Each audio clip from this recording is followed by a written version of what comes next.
ভাই সাজেক নিয়ে আপনার অনুভূতিটা শেয়ার করবেন। এটা তো আমি না, ধরুন মোবাইল আমার কাছে দেবেন। সাজেক নিয়ে আপনার অনুভূতি প্রকাশ করবেন। আসসালামু আলাইকুম। আমরা ঢাকার যে বন্ধু ফাউন্ডেশনের সদস্যরা আজকে 3 দিনের যে ট্যুরে বান্দরবান, খাগড়াছড়ি, রাঙ্গামাটিতে এসেছিলাম, তার দ্বিতীয় দিন অতিক্রম করছি।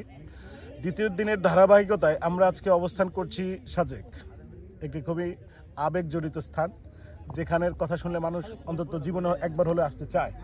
আমরা অলরেডি সেখানে পৌঁছে গেছি।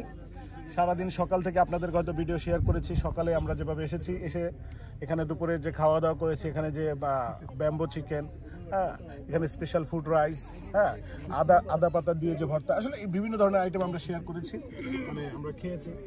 এখন আমরা এই মুহূর্তে বসে আছি মানে খাগড়াছড়ির একটা ঐতিহ্যবাহী স্থান, যেখানে একটা মসজিদ, দর্শনীয় স্থান সাজেকের। সেটা একটা মসজিদ, এখানে কখনো আমরা এর আগে বসিনি। এর আগে 2-3 বার আগে আসা হয়েছে, আসার সময় এখানে হয় না, বসা হয়নি। আজকে যে যেমন লাগছে, আবহাওয়াটা পুরো একটা একেবারে থমথমে, খুব নীরব একটা পরিবেশ। আমরা দেখতে পাচ্ছি যে আমাদের যে কাঙ্ক্ষিত মেঘ রাশিগুলো, আশা করছি আর কতক্ষণের ভিতরে আমরা সেই মেঘের দেখাও পেয়ে যাব। তো আমাদের সাথে এই মুহূর্তে আমাদের আজকের যে